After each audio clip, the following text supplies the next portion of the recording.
Hello students, I welcome you all to my risk management lecture series 10 today. In today's session, I am going to cover operational risk management, the process of operational risk management, operational risk management strategy and principles, firm-wide risk management, what is firm-wide risk management, and the last topic is integrated risk management, meaning and identity. Now, operational risk management process. The operational risk management process comprises of six steps, each of which is equally important.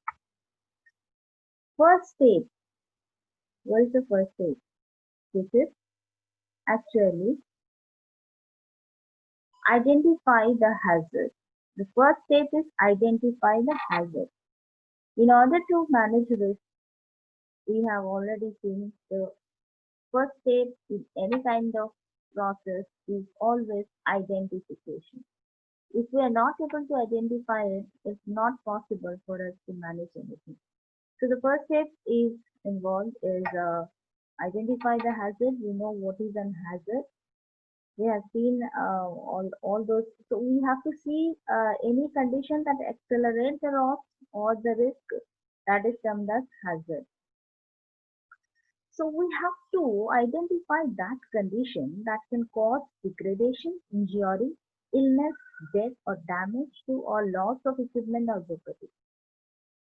And this can be done through experience, common sense, specific analytical tools can be used also to identify those risks. The second step is assess the risk. Now, assessment step, this is the application of quantitative and qualitative methods to determine the level of risk that is associated with specific hazards. This can be done. This process defines the probability and severity of an accident that could result from the hazard based upon the exposure of humans or assets to the hazard. So through this assessment, what we do is we try to find out the likelihood or probability of the hazard, and if it occurs, there are chances, and what is the severity of that accident or hazard that can occur. So like this, we can make an assessment and quantification of the risk. In the third step, what we do is analyze risk control measures. In this process, specific strategies and tools that can reduce, mitigate, or eliminate the risk is investigated. All risk, they have three components. We have seen the probability of occurrence is there, severity of the hazard, and the exposure of people and equipment to the hazard. So these three components are always there. Effective control measures that can be taken, they actually aim at reducing or eliminating at least one of these three components. But before that, this analysis should also take into account the overall cost and benefits of the remedial measures. If the cost is more than the benefit of the remedial measures, that control step should not be taken. Because there can be alternative choices also, so we have to choose the best remedial measure, keeping in view the overall cost and the benefit. So that one should be chosen which gives you the maximum benefit and the minimum cost. Next step is make control decisions. This is identification of the appropriate decision maker. Who is the decision maker? That we have to see. That decision maker must choose the best control and combination of controls based on analysis of step 3. Step 4. Implement risk controls. Now once risk control have been chosen, the management must formulate a plan for applying the controls that have been selected and then provide the time, material and personnel needed to put these measures in place. So this is implementation of risk control. Step 6 is supervise and review. Once controls are in place, the process must be periodically re-evaluated to ensure their effectiveness. If they are not effective, then control measures should be taken. So workers, managers at every level, they must fulfill their respective roles to assure that the controls are maintained over time.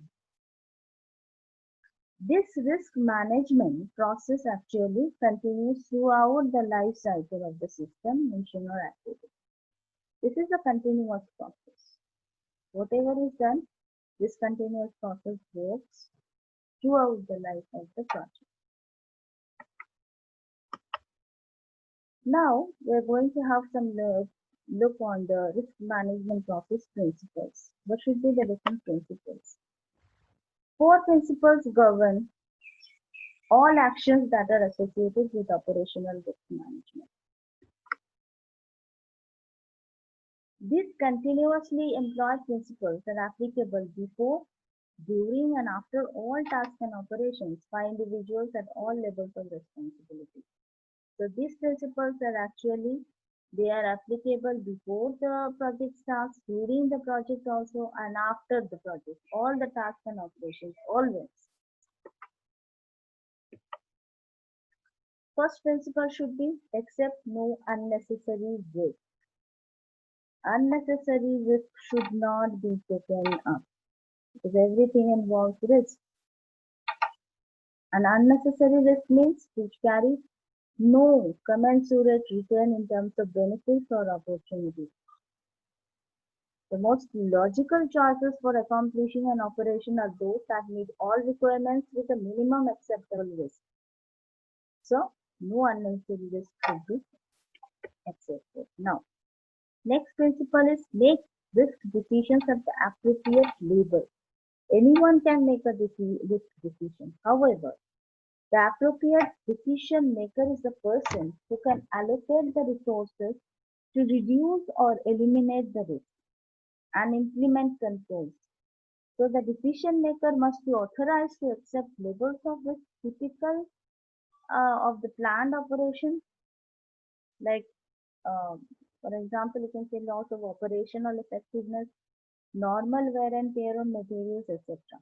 He should elevate decisions to the next level in the chain of management upon determining that those controls available to him will not reduce the residual risk to an acceptable level. Next principle that comes is accept level when benefits outweigh the cost. All identified benefits should be compared against all identified costs. Even high-risk endeavors may be undertaken when there is clear knowledge that the sum of the benefits exceeds the sum of the cost. Now, balancing this cost and benefit is a subjective process, and ultimately the balance may have to be arbitrarily determined by the appropriate decision maker. The last principle that comes is integrate ORM, operational risk management, to planning at all levels. Now, risks are more easily assessed and managed in the planning stages of an operation. The later changes are made in the process of planning and execution and operation, the more expensive and time consuming they will become. So it's very important that all this risk management should be they should be implemented in the planning stage itself. Now we move on to the next topic, that is firm-wide risk management. Firm-wide management of risk is important due to a number of factors,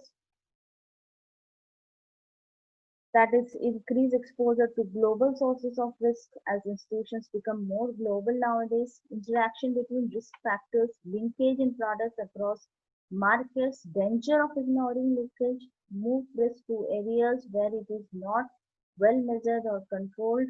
So this can also happen. This can move to areas where it is not measured or controlled. So that's why it's very important that risk management should be done throughout the firm. The industry recognizes also the benefit of diversification effect. So this is termed as firm-wide risk management, and it's very, very important. Now I move on to the next one, that is integrated risk management. What do you mean by the term integrated risk management? Integrated risk management extends risk management practices throughout the organization structure, processes, and culture. It incorporates and aligns risk management with business planning, the setting of objectives, decision making, and other management activities of the organization.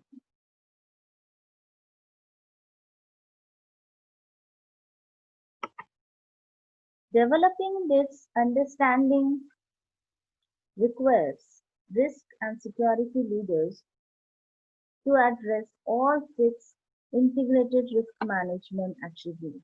Now let us have a look about the different six attributes. What are they? It considers environmental, strategic, operational, and financial risk across the organization and management's assessment of the effects of associated hazards and uncertainties on the objectives of key stakeholders. Integrated risk management provides a consistent and global picture of risk across the whole institution. Third one, it requires measuring risk across all business units, all factors using consistent methodologies, systems, and data. Fourth is establishing risk management policies, methodologies, and procedures consistent with firm-wide policies. Fifth one, reviewing risk on a global basis as well as monitoring exposures and movements in risk factors. Enforcing risk limits with traders. And the last one is communicating risk management results to senior management. This is the most important one. Whatever risk management results are there, this should be communicated to the senior management. So with this integrated risk management, we end our lecture today. In our next lecture, we are going to cover the different types of operational risk like fraud, legal risk, reputational risk, accounting risk, and lastly, model risk, the types of model risk and its causes. Till then, goodbye to all my students, and I really thank all my students for watching my session video today. Thanks all of you. See you in my next lecture. Thank you.